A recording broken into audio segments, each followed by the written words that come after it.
Chakshurunmalatam Yena Tasmai Shri Gurave Namaha. Namaha. I was born the darkest ignorance, and my spiritual master has kindly opened my eyes with a shining torchlight of transcendental knowledge. I therefore offer my respectful obeisances unto his lotus feet. Srila Prabhupada Ki Jai. Jai. So we're continuing our reading of Bhagavad Gita, chapter 9, entitled The Most Confidential Knowledge, text 29. So this is a very important verse that Prabhupada spoke on or quoted many times in his lectures and talks. Very important. This chapter is full of precious gems Yes. of Nine, transcendental yes. knowledge, the most Most confidential knowledge confident. here. Yes. Okay, let's read the verse. Samoham sarva bhuteshu Samoham sarva bhuteshu na me dvesho stina priya na me dvesho stina priya ye bhajanti tu mam bhaktya ye bhajanti tu mam bhaktya mai te te suchapyam. mai te te chapyaham. I envy no one, nor I partial to anyone. I am equal to all, but whoever renders service unto me in devotion is a friend, is in me, and I'm also a friend of him. So if he's not envy or not partial anyone, but whoever do service, does he become a friend? So he do a favor with that person? Good question. So Because he said, this verse is called a contradiction because it's saying two things that are opposite. Then it's yeah, that's beginning off right. saying samoham, that he's equal to everyone. And then Yeah. he finishes off the verse saying, but if someone has devotion to me, then I have devotion for them. So it means he's partial to them. He's Well, then partial to. he said, and he said, I'm not a partial, and then I'm not partial, but I'm yeah, partial. So there's a bit of a contradiction in this verse, but it's actually yeah. not a contradiction. So we'll explain that. And so it starts off in the Sanskrit, samoham, means I'm equal to all. I'm equal to all. And Krishna has to be equal to all, because like it's going to say in the purport that Krishna is the father of all the living entities. So they're all his children. So naturally, like as a father, right?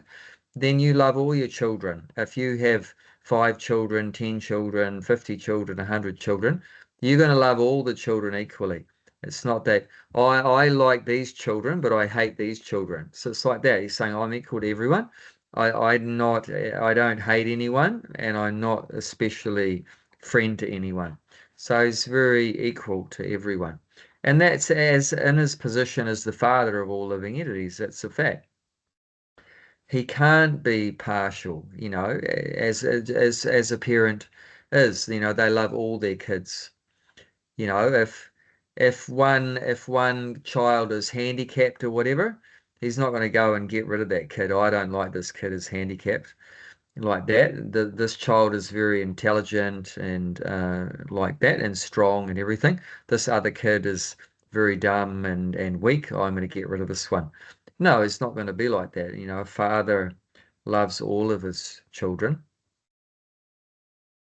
But But actually, he loves that one who listen to that. Like if there is I have got like a 4 children, and out of 4, one is really caring. The other 3 are caring, but the one is gives a special care. Dad, do you need that something to eat, or you want me to go get a glass of water, or things like. Other 3, if I say glass of water, they'll bring it. But this one, the one of them in the 4, he just really extra care. So I'll be more influenced to him, like, or I shouldn't be. yeah, that's a good example. I mean, just like getting back to our example, if like one of the children is handicapped, Yeah. so that child is depending on the parent more, right? That child is really needing the help from the parent more. So as calling out to the parent and depending on the mercy of the parent, then obviously the parent will be spending more time with that child, isn't it? The parent will spend more time with the child that is depending on him like that. So the devotee is like that dependent child. That the devotee is always feeling helpless and completely hopeless, without the Lord's mercy. Is always depending on the Lord's help and kindness and mercy. So the Lord reciprocates with that mood. So if you have that mood where you're 100%, depending on him, then he'll be there for you 100% of the time. Whereas if you think, oh, I'm okay by myself, I don't need God like that, and I'm strong and I'm intelligent and I have so much money and everything like that. So if you're completely ignoring God and forgetting God, then God also ignores you like that. So that's his equalness also. That he's reciprocating equally with your mood. So if you want to forget him, then he'll reciprocate with that. He'll forget you. And if you're always thinking about him, then he's always going to think about you. So in one sense, that's not wrong. That's correct. He's reciprocating equally with you. So if you forget him 100%, well, he ignore you 100%. And if you remember him 100%, then he remember you 100% like that. So like it's saying in this verse, but whoever renders service unto me in devotion as a friend is in me, and I am also a friend to him. So if you treat God as your friend, Krishna as your friend, then he'll treat you as a friend. So that's also equal, isn't it? Yes. So he's reciprocating equally. If you treat him as an enemy, then he'll treat you as an enemy. But he doesn't interfere like if there is in Mackay population is maybe 2,000 people lives here. Out of 2,000, 1,500 ignores Krishna and 500 prays to Krishna. But he doesn't interfere 1,500. He said, okay, if you ignore, okay. It's like Krishna doesn't need that we have to pray that we need Krishna. Krishna doesn't need us. Yeah. True. But he will more influenced by if you do like thinking about Krishna always and talking about Krishna and then spreading the words and then he really dear to us. Yeah. And that's natural because God is a person, Krishna is a person. So, and we would have the same feelings, if one family member really loves us so much, then we'll be reciprocating and loving them so much. And if another one is just ignoring us and everything like that, then not treating very well or whatever, then, we would also be a bit aloof from them like that. But however, like I said, Krishna is the father of all living entities. So definitely he's going to provide the needs of all living entities. There's no doubt about that. Even though, of course, the animals and the plants and the birds and the fish, they're not thinking about God. They're completely ignorant. But however, they're still Krishna's children, that those souls are part and parcel of Krishna. So Krishna is going to maintain all those species, all those animals and birds and fish. Even though there's zero Krishna consciousness, zero love for him, but as the father of all of them, Krishna's maintaining them all very well, very nicely. But the devotee who's fully Krishna conscious gets special treatment. He gets maintained also, like the animals and the birds and so forth. But he's getting a special reciprocation, loving reciprocation from Krishna, and feels overwhelming feelings of the ecstasy of Krishna's giving him so much ecstasy. For example, if one dog died, the other dog thinks that he's gonna be die, He doesn't think like if we see any coffin, like, and we say that person is died, I'm going to be die one day too. But is that the animal has got the same thing? If one dog died and if other dog look at it and he thinks he's going to be die too one day or not? Oh, they're not going to think they're going to die one day. But I mean, Okay. if another animal dies, like another dog friend of theirs dies, then they'll feel, some sadness there. Separation, but they don't feel like they're going to be die one day too. Well, they're not going to be thinking about their own future death. Oh, That's not going to come in their mind. but that's okay. But they do have Separation. family affection is there. Family affection is there. Like the mother and father dog has affection for their pup, Yeah. the baby dogs and so forth.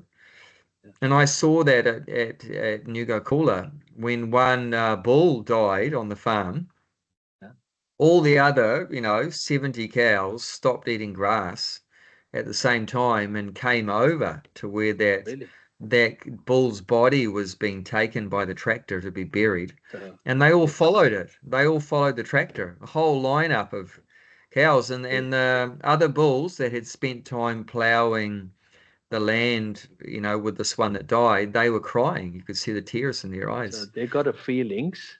They had definitely have feelings for other of the species and so forth, but they're not foreseeing their own future death, and thinking, what am I going to do about that? How can I, protect myself from that death or anything? So yeah, they definitely have more limitations in that way, but they have feelings just like us. There's no doubt about that. They're conscious, but not to the point of spiritually conscious, Krishna conscious. But all the material kind of, feelings in that are there. Sure. They feel pain, they feel pleasure, they feel, have family attachments and so forth, and they'll protect others. Like the dog is famous for, isn't it? Protecting the master. The dog will try to protect its master like that, and very faithful to the master. So all those kind of material inclinations are there. Mm. Janki, are you with us? Yeah, I'm there. You I want to just put, read? I just put my video off because my battery is running out like anything. Yeah, that's okay. Do you want to read some of the purport? Yeah. Is she in Auckland or Yeah, Jayanti? yeah, she's in Oh, Auckland, her parents' place. One may question here that if Krishna is equal to everyone and no one is his special friend, then why does he take a special interest in the devotees who are always engaged in his transcendental service? But this is not discrimination, it is natural. Any man in this material world may be very charitably disposed, yet he has special interest in his own children. The Lord claims that every living entity in whatever form is his son, and so he provides everyone with a generous supply of the necessities of life. He is just like a cloud which pours rain all over, regardless of whether it falls on rock or land or water. But for his devotees, he gives specific attention. Such devotees are mentioned here. They are always in Krishna consciousness, and therefore they are always transcendently situated in Krishna. The very phrase Krishna consciousness suggests that those who are in such consciousness are living transcendentalists situated in Him. The Lord says here distinctly, Maite, they are in me. Naturally, as a result, the Lord is also in them. This is reciprocal. This is also this also explains the words Ye yatha mam prapadyante tam sathaiva bhajamiham. Whoever surrenders unto me proportionately, I take care of him. This transcendental reciprocation exists because both the Lord and the devotees are conscious. When a diamond is set in a golden ring, it looks very nice. The gold is glorified, and at the same time, the diamond is glorified. The Lord and the living entity eternally glitter, and when a living entity becomes inclined to the service of the Supreme Lord, he looks like gold. The Lord is a diamond, and so this combination is very nice. Living entities in a pure state are called devotees. The Supreme Lord becomes the devotee of his devotees. If a reciprocal relationship is not present between the devotee and the Lord, then there is no personalist philosophy. In the impersonal philosophy, there is no reciprocation between the Supreme and the living entity, but in the personalist philosophy, there is. The example is often given that the Lord is like a desire tree, and whatever one wants from this desire tree, the Lord supplies. But here the explanation is more complete. The Lord is here stated to be partial to the devotees. This is the manifestation of the Lord's special mercy to the devotees. The Lord's reciprocation should not be considered to be under the law of karma. It belongs to the transcendental situation in which the Lord and his devotees function. Devotional service to the Lord is not an activity of this material world. It is part of the spiritual world where eternity, bliss, and knowledge predominate. Mm. Jayanti, do you want to say anything about that? Anything comes to mind?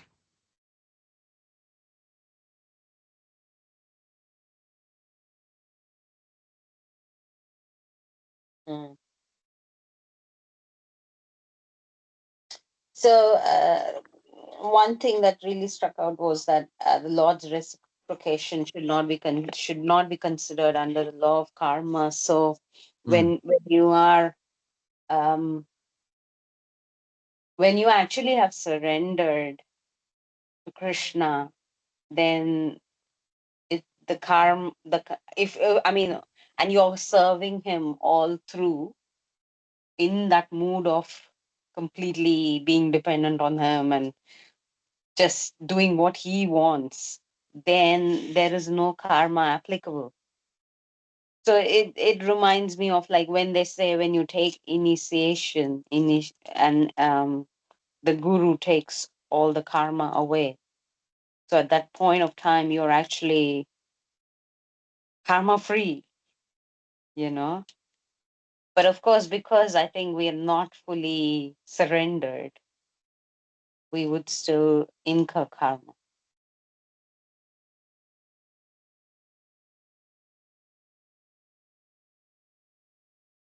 What are you saying? Well, see, you might, okay, I was just comparing it to when we get initiated. They say that, the guru takes away the karma, right? Yeah. So at that point, Yeah, when you're you, past karma, but if you do nonsense after initiation and you do some sinful activities, then yeah, it's going to start up again. yes. And what I mean is, if you're completely surrendered Hmm. to Krishna, then there is no karma involved because then, Correct. All the yeah, past is wiped out and you keep a clean slate yeah. from So then you onwards. continue and you continue like that. But Hmm. what I'm saying is because, well, I'm talking about myself, I guess, but because you're not fully surrendered, you do incur karma then.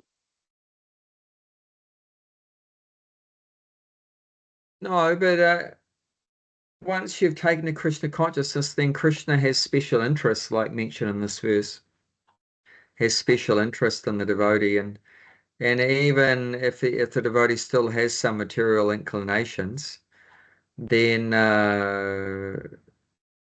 Krishna might administer what looks like karma to the devotee in the form of punishment or whatever, but it's not ordinary karma, and that's mentioned in the famous verse, 10th chapter, Bhagavatam 14. 10th canto, 14th chapter, text 8, I think it is. Tateno kampam susamiksamano. Oh, yeah, That true. Prabhupada mentions in that purport that yeah, it's not ordinary karma. It's actually Krishna's loving reciprocation with that devotee to purify that devotee Mm. of whatever residual material desires are there in the heart, and help to free him and bring him back to Godhead. So yeah, it's not even if it's not completely 100% pure devotee, but still Krishna is involved in that devotee's life, even if he's not a pure devotee, and is working out how best to bring that devotee back to Godhead. So it's not going to be just ordinary karma playing out, even if he's not, 100% devoted. Mm. Even if someone chants Hare Krishna once, like Gulshan met this cleaner lady and gets her to chant Hare Krishna once, then Krishna's going to start to get involved in that cleaner lady's life, like that. So, her life changed from the day, she met Gulshan and chanted Hare Krishna once. It's not going to be the same. Even the person listen, like if you are Yeah. chanting on the street. Yeah, even they're hearing you say Hare Krishna. Their future has changed. It's not going to be the same as what it would have been if you hadn't, got involved in their life. 100% for sure. Mm. Especially if the interaction is positive, like then they're going to get special credits. They like the devotee, they've reciprocated with them favorably and everything like that. Krishna is going to give some special mercy to them, and he's going to be working out how to disentangle them from the samsara, the cycle of birth and death. So 100% they're on their way back to Godhead, 100%. How long it takes, that's up to Krishna. When it happens, it's up to Krishna. But definitely they're on their way home back to Godhead. As soon as they start the process of Krishna consciousness, Krishna starts to get involved. And if you're fully Krishna conscious, like what is mentioned at the end of this purport, then Krishna's always there. Krishna's always there. And I give us some prasad as well, because I was cooking that jeera aloo, and she left, and I just left on the reception. I said when she come tomorrow, because I was at the work yesterday to give it to that. So if she have a prasadam, then definitely will. That will accelerate it even more. Yeah, definitely.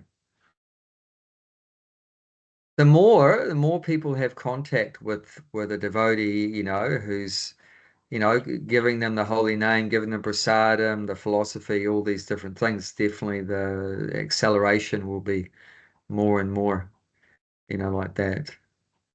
And that's why these kind of centers are very important, like what we tried to set up with the Bhakti tree, that people can regularly have association with devotees, can regularly have prasadam, can regularly hear the holy name, can regularly hear the philosophy. If you hear it once, it's very good. But if you can hear it like repeatedly, like every week or every day, that's the best. We used to have every Friday kirtan. Yeah, every A lot of Friday. people were asking that, but I said, look, management say no, nothing. We don't have any kirtan people in the temple, or whatever the reason would be. But you can go to temple. There's a kirtan there, but they say it's too far. If it's here, it'll be great. But yeah, I said, but even those people that had a taste of it for a few years, then still that credit is with them. They're never going to lose that credit at that time. And the fact that they're missing that chanting, that is getting special mercy. That they're feeling separation actually from Krishna without knowing it. So unknowingly, if they're missing that Friday night kirtan, means actually that they're feeling separation from Krishna. And they'll get special. I remember that when you go to the every customer, like over there for Friday, like if those who are vegan, you give it a bliss bowl, and you go to everyone, like close to everyone, sit down. If you're on halwa, you have a bliss bowl. You take a tray of the bliss bowl and give it to everyone there. That is very, very good connection, actually. Wish if it can be again. Yeah, recently we did some catering at a music festival, feeding their volunteers, and we did that same thing. They line up for the main food, but we don't mix the dessert with it because it'll just get all mixed up. So I would personally take the sweet around, and the people were like stunned. They said, "We have never seen this before. That the person, the caterer, is personally coming around and providing, extra food. They've never experienced that." And they were so touched. They were so touched. And that should be our specialty, is service. That's what bhakti means. What does bhakti mean? Service. That's right. So we should be par excellence in service. Our service should be second to nobody. Yeah. you know, in terms of a ISKCON, you know, follower of Prabhupada, our level of service should be just super excellent. And I learned that from Prabhupada. But I mean, that's the nature of every soul. That's our dharma, is to serve. But now, you know, that's got all mixed up because of being in Maya for so long. And now we've become very self-centered and just trying to serve ourselves, but or serve the family or whatever. But actually, it's our dormant nature is to serve. So it's why it feels so good. You know, it's hard work, like going around, you know, to take the sweets or whatever. No doubt. I remember, especially towards the end of that period, the room, as you remember, was so packed. It was hard to even squeeze in. I had to Yeah. climb over people sometimes. Yeah. I had to Yeah. climb over the people or the couch or Yeah. whatever. Because, and as you remember, there was people even lining out the door. I was Yeah. actually even feeding people on the footpath. You know, Yes. people were sitting on the foot. It was unbelievable I that remember that. people were so keen. They Yeah. didn't mind. I said, "I'm so sorry we couldn't provide you a space inside." I said, "No, it doesn't matter. We're so happy." Yeah. You know, where can you see that? You know, Mm. people are sitting on the footpath eating and they're so happy, you know. They're not complaining. I never heard anyone say, oh, this is like lousy. I'm going to complain to something or this is shouldn't be allowed or whatever. No, everyone was Actually, so even if it was satisfied. raining, people would turn up. Hey? Even if it was raining, people would turn up It Yeah. on was a foot. Yeah. crazy. Yeah, Yeah. it was transcendental actually. It was completely It was. transcendental. It was Yeah, it's really. ecstasy. Beautiful. Yeah. Very So it good was point. hard work, but Yeah. you feel so satisfied. You know, physically it's Yeah. hard work, and the soul feels so happy to give service like that because that's Atmosphere our Actually, was so nature. great. Yeah. those years in the Bhakti tree were the best, you know. Yes. Mm, Yeah. Bhakti I tree was a remember. very special place, yeah. mm. Yes. And I mean, even these great, you know, world touring ISKCON preachers, quite a few of them said that in the West, this is the best preaching we've ever seen in Yeah. the West in terms of just Western people, non-Indians. There's many places you can go which is full of Indians, Yeah. but this was they've never seen anything like, you know, so many Westerners, you know, wholeheartedly chanting and you know, getting into it like that. So yeah, it was a very special period of time. Jagannath is very merciful, Yes. smiling over everyone, Mm. reciprocating with everyone. Good time. But yeah, Krishna is a person, and the more you treat him very personally, then he treats you very personally like that. And if you treat him impersonally, then he'll also be impersonal to you. And we see that most people their perception of God, if they have perception of God, is that God is just energy like that. So if they treat him impersonally, then that's the way Krishna treats them very impersonally. I couldn't believe it. Jayanti shared this post with me today of some court in South India, some Yes. judge, some judge in South India has banned devotees to do Harinam Sankirtan around, private residences, saying that it's like a nuisance. It's just disturbing. The noise is disturbing. And the best, he said, the best prayer is silent prayer or silent meditation. Then that's the best. Keep the I peace. can't believe that. So that's the thing. This person is obviously, you know, completely turned their back on God. Yeah. So God is like not to be found, you know, for that person is And God is far away. that article talked about, okay, you know, some Christian place was mentioned. So he said, oh yeah, this applies to them as well. But he didn't say anything about the Muslims, you know. So and they also blare their speakers so Yes. many times through the day. But yeah, this is just crazy. Hmm. So yeah, and you could say, well, why did Krishna allow, you know, Krishna's in his heart? Why Krishna's in his heart? Why did Krishna sanction his desire to stop the Harinam Sankirtan. I think he Yeah, but used the Krishna free doesn't will. interfere. Krishna's not Yeah, interfering. If he if used the that's free what you will. want, if you don't want to hear, if you never want to hear God's names, then God's going to say, okay, you never want to hear my name? Okay, you'll never hear my name. You'll never hear my name. So that's his not being partial, being equal to everyone. You want to forget me? I'll help you. And you want to remember me? I'll help you. So that's his non-partiality. He'll reciprocate with you exactly according to your desire. And I think it's said at the end of the purport. Not this one. Not this one. Oh no, it's going to go. Yeah, let's go over to this verse is quoting in the purport. Yayata mam prapadyante tamstataiva pajamyaham. That's chapter 4, text 11. And in that one, some more interesting things come up about how the Lord deals accordingly. As all surrender unto me, I reward them accordingly. Everyone follows my path in all respect, O son of Partha. Pritha.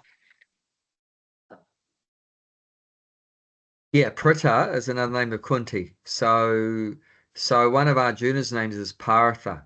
So Arjuna's Oh, name is okay. Partha, but Yeah. Pritha is Kunti, his mother. Okay. Yeah, Pritha and Partha. Jayanti, do you want to read some again? Because Gulshan probably doesn't want to talk too much Yeah. It's a here in the Everyone, library. everyone is searching for Krishna in the different aspects of his manifestations. Everyone is searching for Krishna in the different aspects of his manifestations.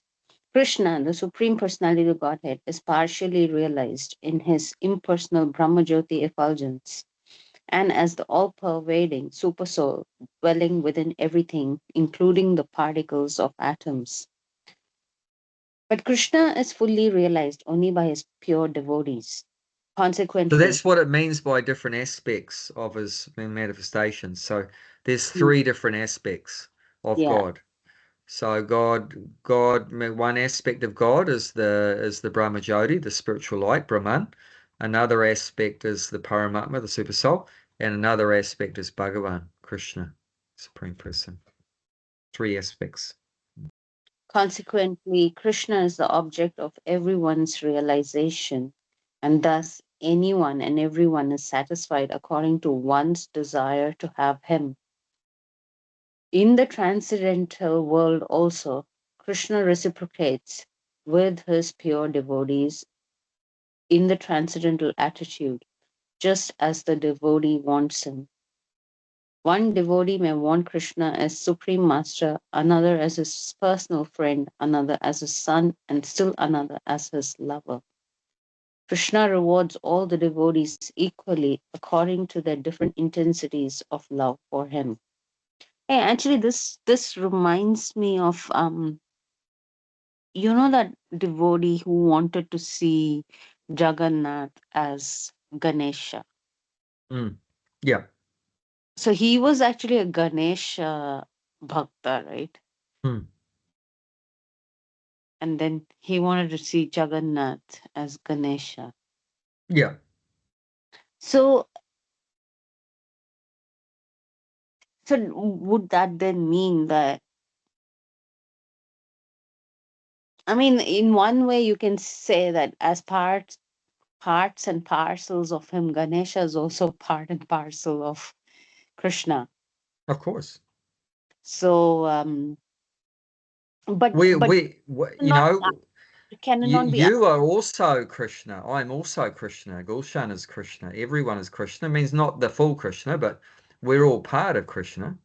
yeah. So So why the argument then becomes like, well, if you have the pastime, right, which I read recently, of Lord Brahma stealing Krishna's cowherd boyfriends and the calves. He took them away for 1 year.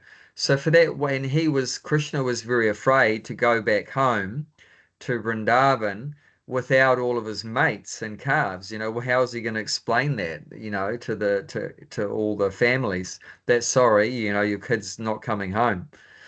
So Krishna expanded himself into all of them, all the individual boys, exactly the way they were, so exactly that all the parents of the cowherd boys did not realize that this was not my son. All the cows did not realize this is not my calf, it's actually Krishna. Krishna's um, replacing all those living entities was so exact to the clothes that they wore, the way that their nose was a bit bent or whatever, or their hairstyle, or what their mannerisms, and one of them's a funny guy and the other one's a serious guy, and he had exactly replicated each one of them. And that's because they're all those living entities are Krishna. They're a part and parcel of Krishna. So Krishna has no problem, expanding himself again into an exactly identical personality. And what I'm saying is, I guess that's why this Mayavadi concept of oneness has come about, saying, oh, everybody's one. Because, like Ganesha, Jagannath became Ganesha, so Ganesha and Jagannath are one. But actually, that's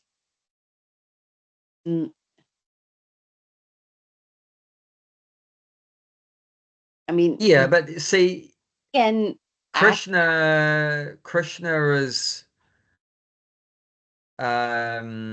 including, I could say Ganesh is included within Krishna. Yeah.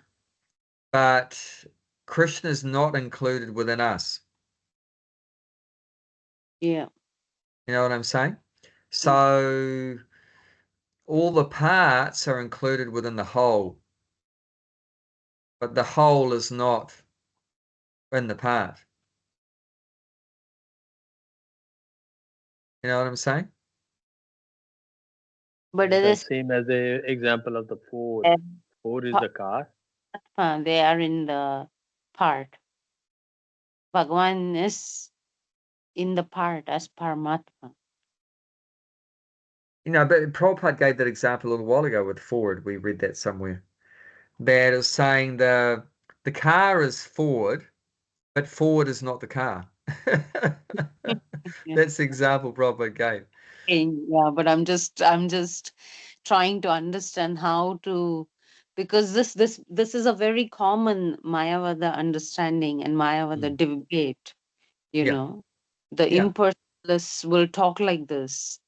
So it's like how to correct their understanding, I guess. Well, it's obvious. It's obvious.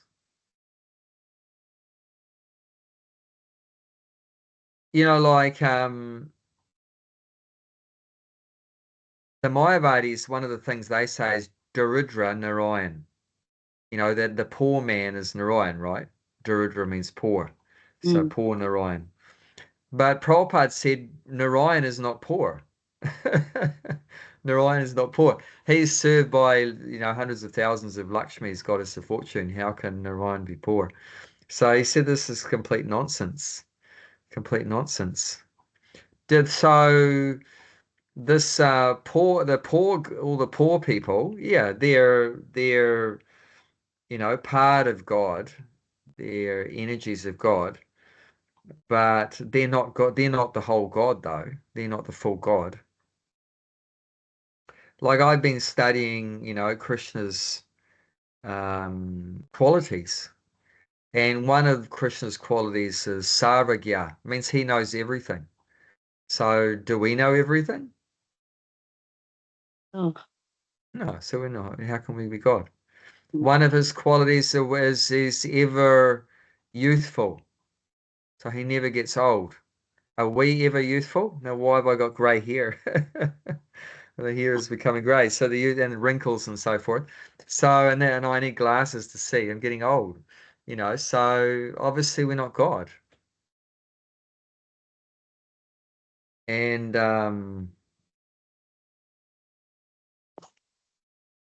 there's that verse, it was actually earlier in this chapter. Let's go back to text 4, this 9th chapter. 4 and 5. So these two verses can smash any of these impersonalists. By me, in my unmanifested form, this entire universe is provided. All beings are in me, but I'm not in them. Next one is, and yet everything that is created does not rest in me. Behold my mystic opulence, although I am the maintainer of all living entities, and although I am everywhere, I'm not a part of this cosmic manifestation, for myself is the very source of creation. So there you have it. He says, I'm not part of this creation. So you can't say that, you know, that Ganesh is Krishna or whatever like that. No, he's apart from this creation. He's the source of the creation. So Ganesh comes from Krishna. But Krishna doesn't come from Ganesha. Yeah, Ganesha comes from Krishna, but Krishna doesn't come from Ganesha. correct. Yeah, Mm. yeah.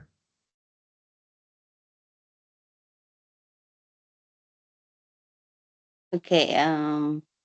So we were reading, in the transcendental world also Krishna reciprocates with his So pure we're devotee. going back to 4:11 now.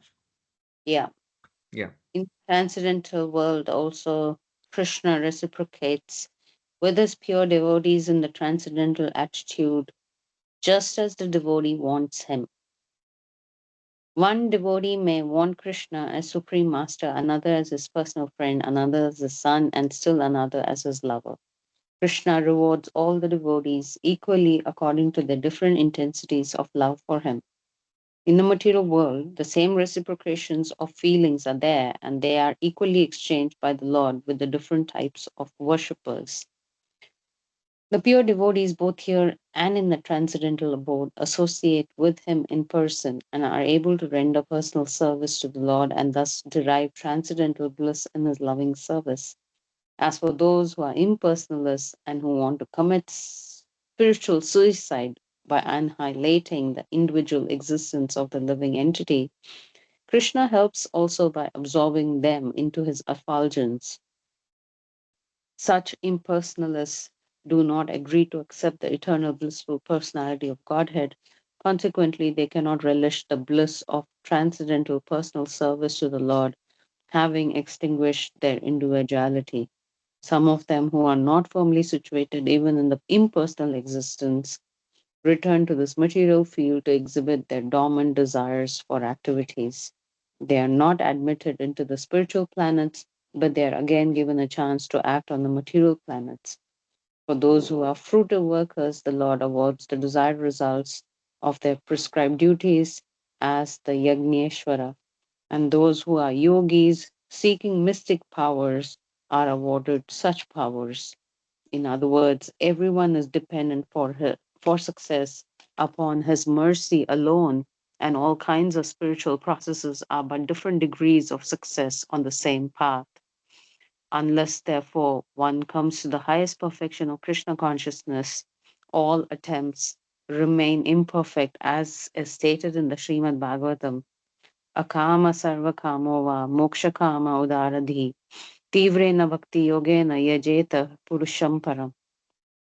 Whether one is without desire, the condition of the devotees, or is desire of all fruitive results, or is after liberation, one should, with all efforts, try to worship the Supreme Personality of Godhead for complete perfection, culminating in Krishna consciousness.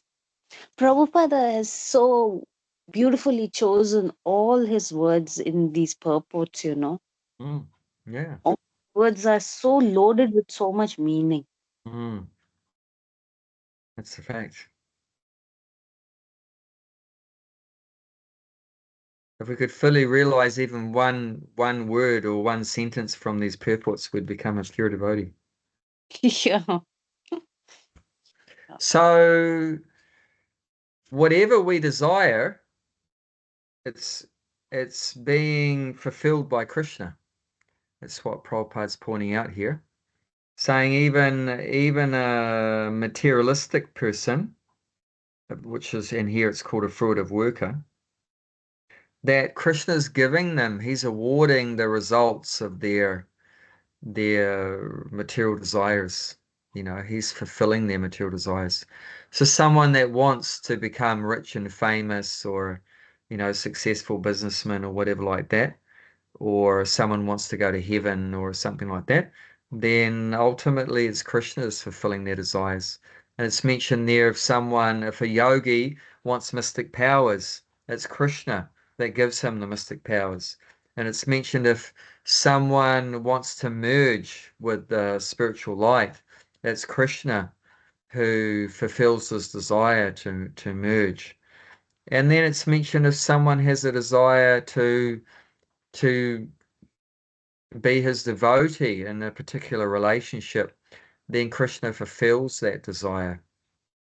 So if he wants to have a relationship with Krishna as a servant and master, then Krishna will become his master and he will be the servant.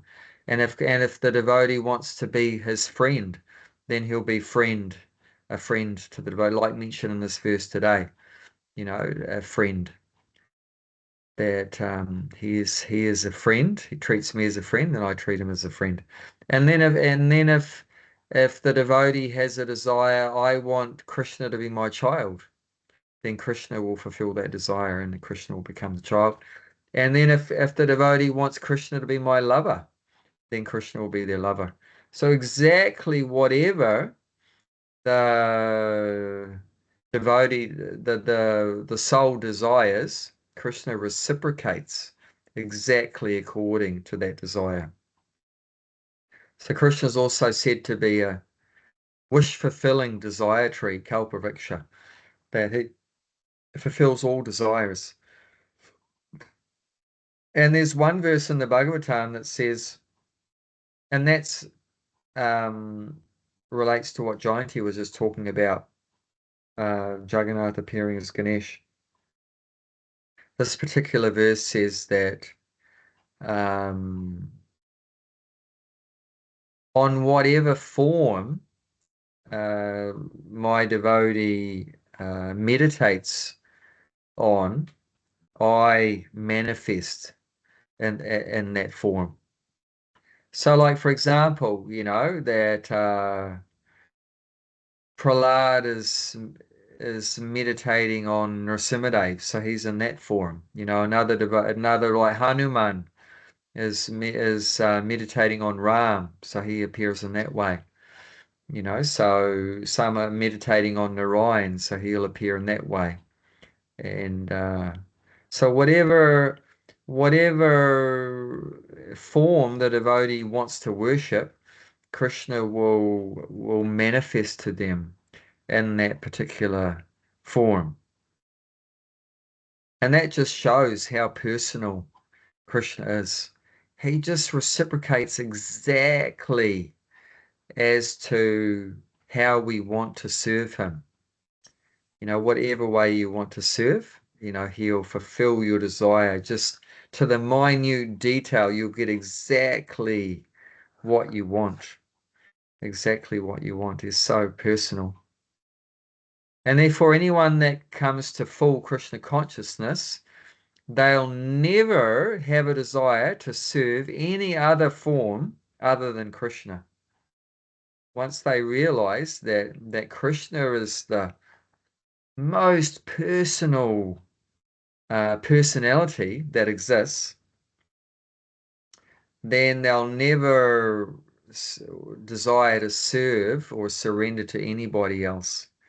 Krishna is just so personal in how he reciprocates with his devotees like that. Hmm. Did anyone want to say anything about that?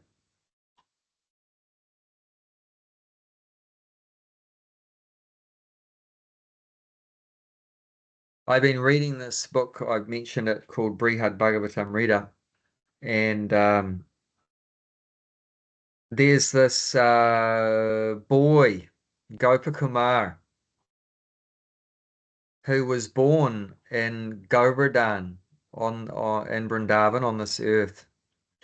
And then he's been looking to find where is the ultimate place where there's the most happiness, the ultimate place which has the ultimate happiness and bliss. So he's been going up and up and up from the earth and then to the heavenly planets, then the planets where the yogis live and the gyanis live, and then where Lord Brahma lives, and then even then into the coverings of the material world, and where Lord Shiva lives, and where Durga lives, and each one of them is better than the previous one. And then he's gone to Vaikuntha, where Lord Narayan lives, and then further up in Vaikuntha, where is Ayodhya, where Lord Ram has a place there where he is, and then above Ayodhya and Dwarka, like that. And I haven't got to yet, but the final place is in Goloka Vrindavan, where Krishna is. But each place he goes, next one, it's the Lord is even more personal,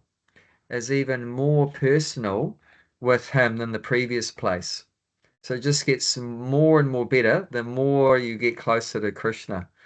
And now I'm in Dwarka, so that's Krishna outside of Vrindavan. When he left Vrindavan, went to Dwarka. So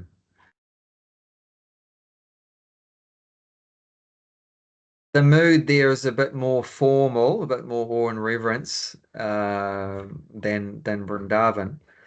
But this is the first time when he went to Dwarka. He's been to like hundreds of different places before this, but this is the very first time where Narada Muni, no, it was Uddhava, Krishna's cousin Uddhava was asked by Krishna ask Uddhava to bring Gopakumar very close to him. Uh, and then when Gopakumar was brought close, Krishna put his feet on his head. So that means special mercy, special blessings where the Lord put his foot on his head. And the Lord didn't do that in Ayodhya, didn't do that in Vaikuntha, didn't do that. Lord Shiva didn't do that. Nobody did that. This was the first time where he received that such personal contact where the Lord actually put his foot on his head like that. And I know what's going to happen when he goes to Vrindavan. Krishna's actually going to embrace him like that, even more intimate like that. So That's a very what famous painting. It's in a very very famous painting. painting. Yeah. Krishna embracing the devotee. Yeah. So yeah, once someone in Krishna experiences that the most intimate exchanges that one can have with Krishna, one will never be satisfied anywhere else. And that's why Gopakumar keeps moving. Because he like goes to these really ecstatic places, like, Shiva Loka, it's really amazing, but still he feels there's something missing. And then he goes to Lord Narayan, there's still something missing. And Lord Ram, there's still something missing. And even now he's gone to Dwarka, there's still something missing. Because once you've experienced that very personal, sweet flavor of with Krishna, then you'll never settle for anything else. Because this Yeah. boy, he comes from Vrindavan and on earth like that. And I'll tell you what, it's amazing. When Gopakumar first comes into the Krishna's palace in Dwarka, and Krishna sees Gopakumar dressed up as a coward boy. He's always worn the dress of a coward boy. He never wants to give up that kind of clothing. And he's got a flute stuck in his waist belt. Krishna starts to cry and he goes into ecstasy because just seeing the coward boy reminded Krishna of Vrindavan. Because remember, Krishna's left Vrindavan to come to Dwarka. He misses that like anything, that intimate mood in Vrindavan. So just Krishna seeing, not only the Gopakumar was in ecstasy to see Krishna, but Krishna was in ecstasy to see Gopakumar. And it took ages and everyone's like looking at Krishna wondering what's going on because Krishna hasn't like done this before, like that. He's like the king in Dwarka. He's the king, right? But Krishna just completely falls apart, remembering Vrindavan. And Narada Muni eventually has to, no, Uddhava actually pulls him away so that Krishna can actually get it back together again because he just can't function. So it's just ecstatic. It's just so ecstatic. Krishna's just so much love for the devotees. It's unbelievable.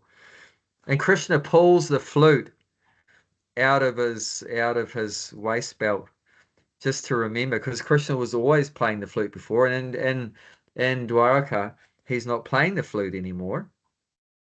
So he like misses that. So he's grabbed onto the flute. And when Gopakumar sees Krishna holding his flute, then that reminds him of the Krishna that he knows in Vrindavan that's always playing a flute. Because he didn't feel so good to see Krishna without a flute. But when Krishna grabbed Gopakumar's flute, then Gopakumar went into even greater ecstasy, seeing Krishna hold a flute like that, his own flute. And so they're both just completely in ecstasy. It's amazing. But now Gopakumar is going to move on because he's not satisfied that, Krishna's not playing his flute here and he's not surrounded by coward boys and cows and gopis.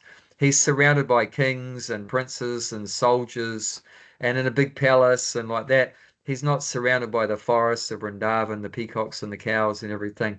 So he misses that very sweet mood of Vrindavan. So now he's going to move on from Dwarka to Vrindavan, and that's his ultimate home, and that's our ultimate home, as in Goloka Vrindavan, the spiritual world with Krishna. It's very That's it. inconceivable, though. To I guess what I mean is to understand, um, Krishna, like Krishna in Dwarka is feeling all this, and then, like you're saying, he's missing the Vrindavan mood, and but then he's Krishna, yeah, how can he miss it? It's like that. Why not? I mean, why do we get feelings where we miss something? Like, we're just talking about how we miss the Bhakti tree, how it used to be Friday Night Fest. But that's just Well, we are. we have that feeling where we miss something that was very nice that we experienced, and now we don't have it, we miss it. So where does that come from? That we feel separation from something, we miss something. It comes from Krishna. So No, Krishna has the greatest feelings of separation. but Krishna's God, and Krishna's I mean, Yeah, that's but he's like a he's also the most personal person that exists. He's the most sensitive person that exists. He's I got think the softest heart of anyone.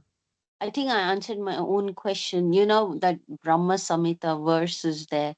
Departureva ki dashantaram abhyupetya. That's the one which is about, you light one candle from the original candle, and you can have number of candles. So yeah, from Krishna, there's all these expansions. Uh But if that expansion is somewhere else, he'll be missing what is going on in the original place.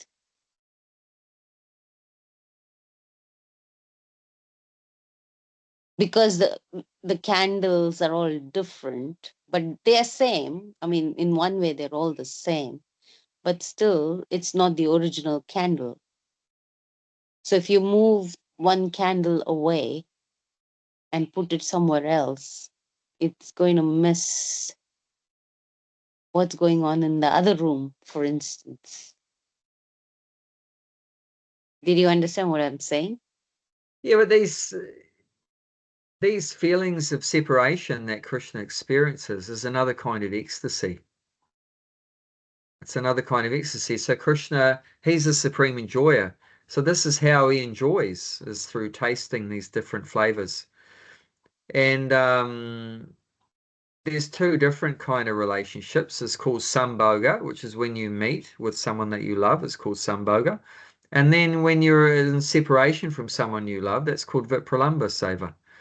So Krishna's always tasting this sambhoga and vipralambha, separation and meeting.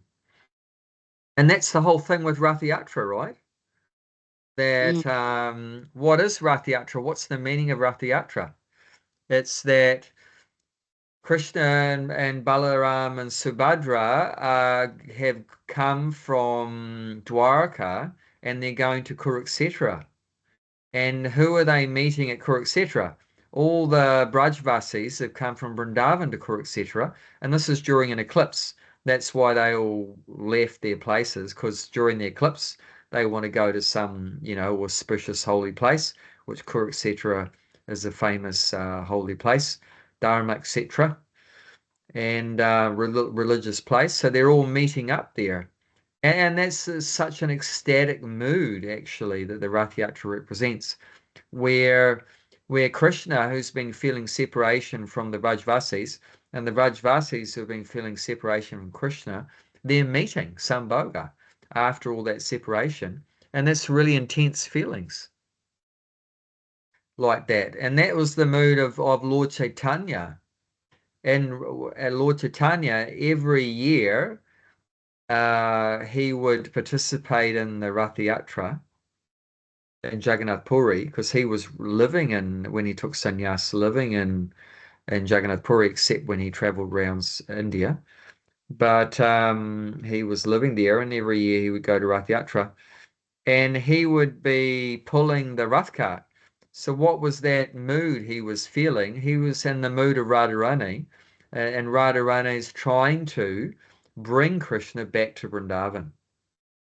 So that was the mood of Lord Chaitanya, and the mood of Radharani, trying to pull Krishna to come back to Vrindavan.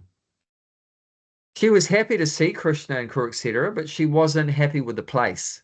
This wasn't the right place to be serving Krishna, because she felt that she could serve Krishna better in that original place with the forests and the Yamuna and the Tulsi and the cows and the peacocks and very sweet mood of Vrindavan. Whereas in Kurukshetra, it was all just chariots and warriors and a lot of formality and all this kind of stuff, awe and reverence. So yeah, she's trying to, just like Radharani is trying to bring Krishna back to Vrindavan. Lord Chaitanya also had that mood. So Lord Chaitanya would be, crying torrents of tears, like that and everything. And then it was great ecstasy. No, Great ecstasy. that's perfectly fine. I'm not talking about that. I was just saying that, when Krishna reciprocated with Gopakumar Mm.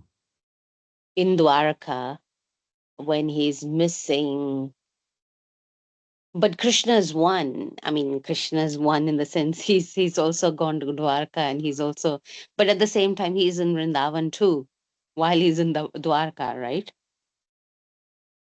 And that's why I'm saying No, it's but there's a difference also. There's a difference, and that's Vasudeva Krishna outside Vrindavan. right. Vasudeva Krishna. Yeah, yeah. And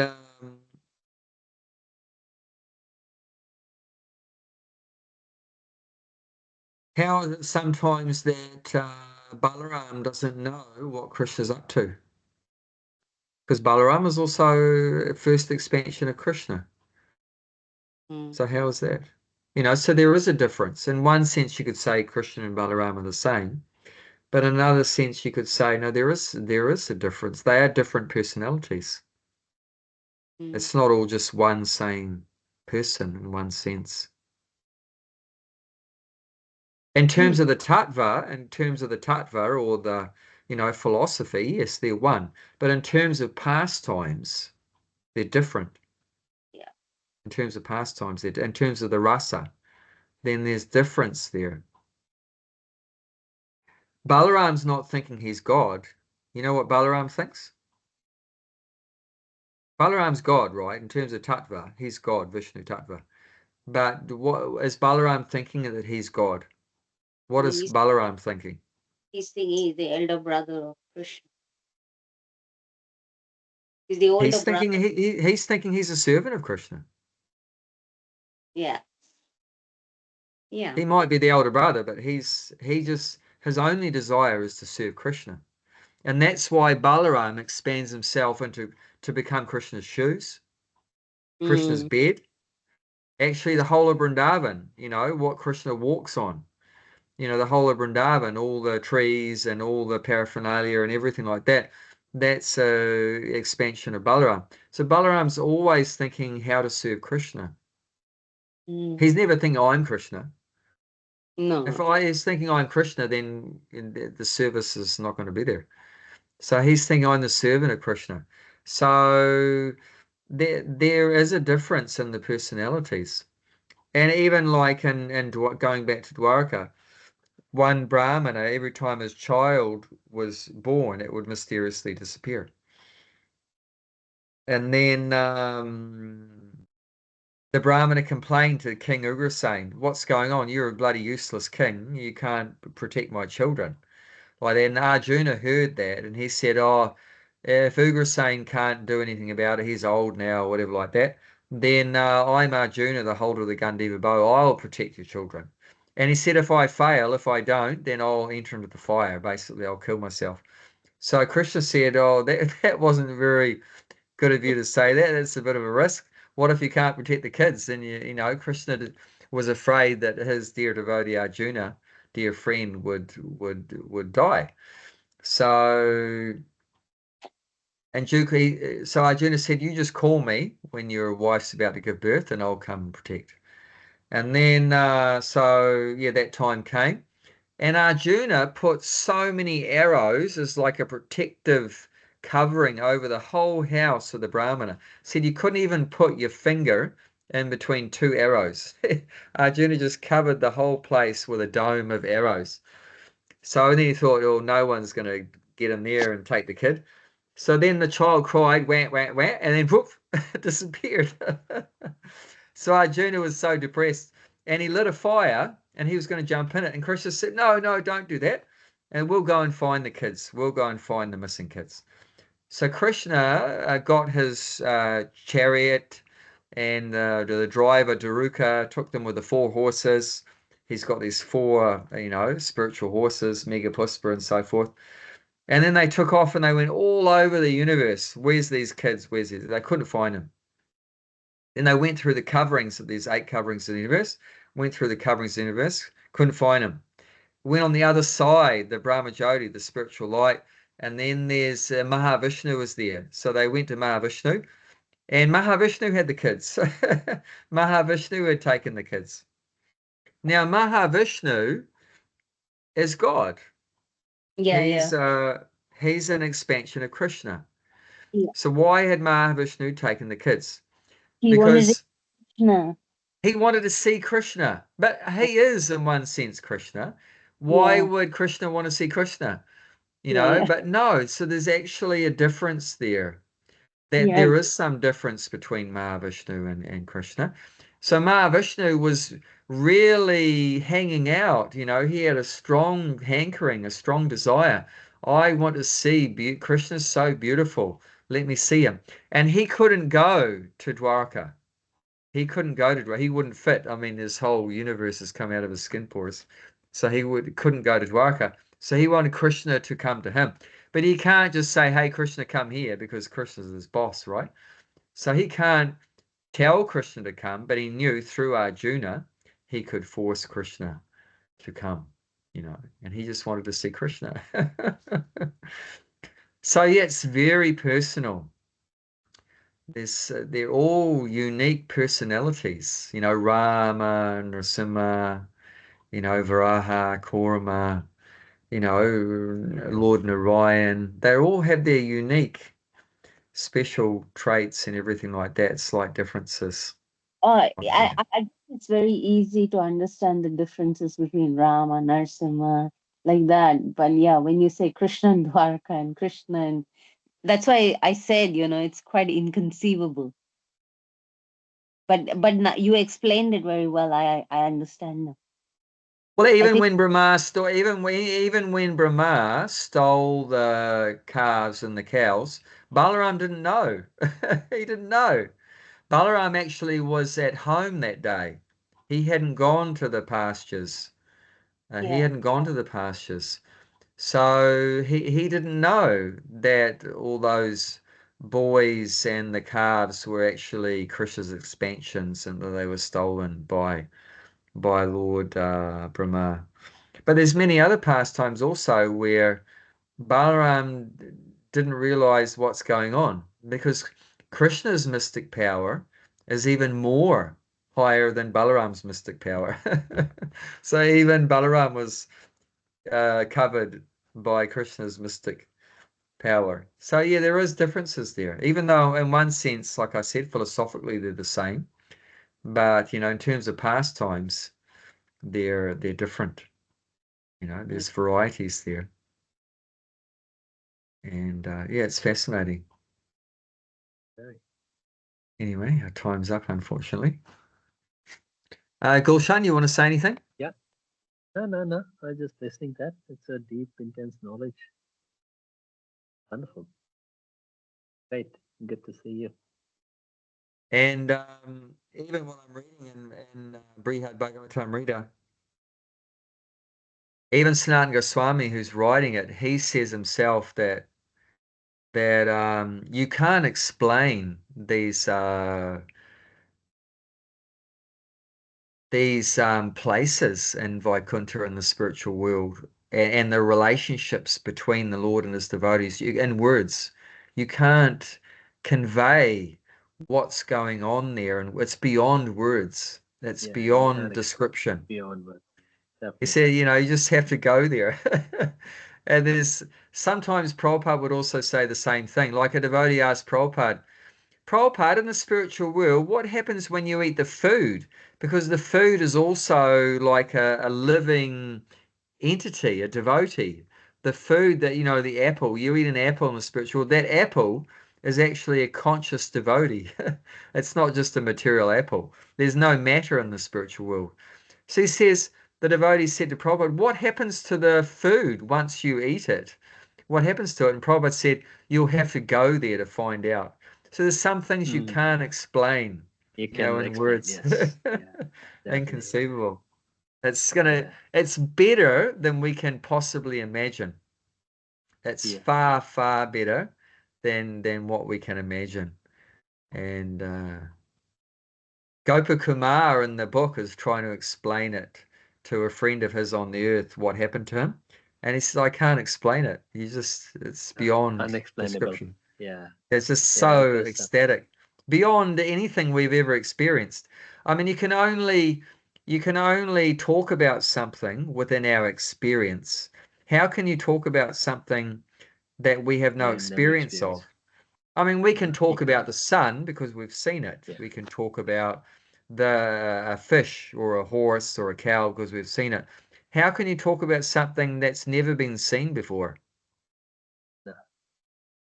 You can't describe it. Undescribable. It's just so amazing.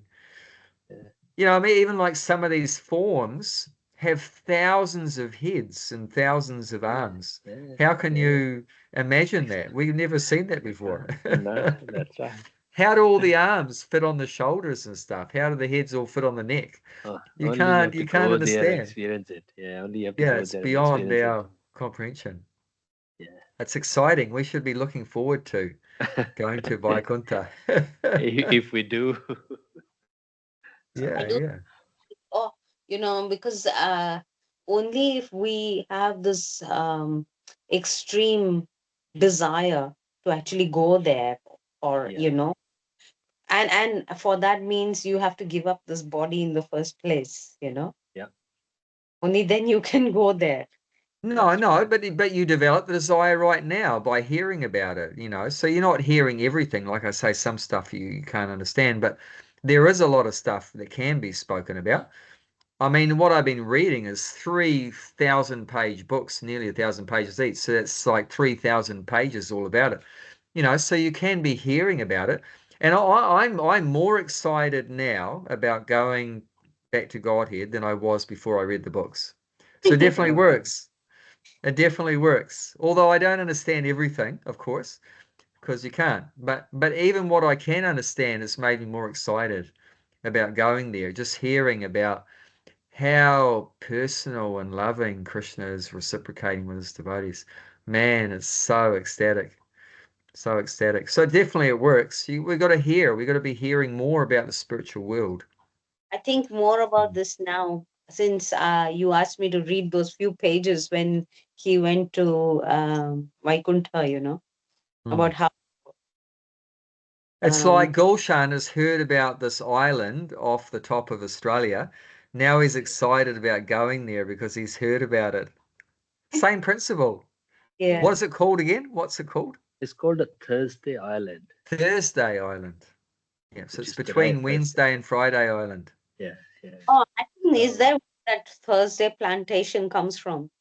There's a I don't company know. they Well, plant. Oh yeah, there's a because tea they have tree got oil, a company that they makes they eucalyptus oil or they tea tree oil or something. they have got a 45,000 years old history. So I'm gonna go and ask him, when there was a Mahabharata, where were you? Because that was only 5,000 years ago. Your history is 45,000 years. So if you're not, then have this book. Yeah. Mm. But yeah, that's the principle. Just like, we've heard something about Thursday Island and now we're excited to go there. So yeah, the more we hear about the spiritual world, we'll be more excited to have a stronger desire to go there. And that's the whole point here. Krishna's waiting to see what you want. And when he knows what you want, he's going to give it to you. He's Yes, he's he's 100%. 100%, but Yeah. the main problem is we don't know what we want. We're so confused. We don't know what we want. We don't know what we want. So Krishna doesn't know what to give us because we don't know what we want. So we should become very fixed in what we want, and then Krishna will fulfill that desire. So what's very important, we have to be very careful what we want. What do you want? That's right. What we want, because then Krishna's going to give it to you. So make sure you want something good first. Like Dhruva Maharaj, Dhruva was very upset because he wanted a kingdom greater than his father, Yeah. and Krishna gave it to him. And then he was bummed out Yeah, because I he don't want it. realized it's not what I really want. I want to go back to Yeah. Godhead, but now I can't go back to Godhead because Yeah. now I have to be on this Yeah. kingdom for thousands of years. And he was really kicking himself. I wish I hadn't had this stupid material desire, and now Krishna's giving it to me. And then like that, after that, he can go back to Godhead. But it was like 30,000 years or something he had Yeah. to So be there was in Dhruva Loka. his desire was there, so it's too late. Parcel already left to deliver to you. Yeah, he blew it. But that's Bhagavatam is giving us these lessons, be careful what you desire. Yes. Make sure you got the best desire. We should find out what's the best thing to desire. And people don't know what to desire, and they desire all these stupid things, Doesn't I remember like when we were kids, right? At Christmas time, we pull out this whole list. I want this kind of Yeah. toy car, and I want this Lego, and I want this doll, and I want. It's really it's silly little things that we Yeah. want, isn't it? And then when we get older, then we want a fast car, and we want a gun, and so many things, and blah blah blah. So it's evolving. Anyway, lovely to get together with you both. Okay. Thank you. Hare Krishna. Hare Krishna.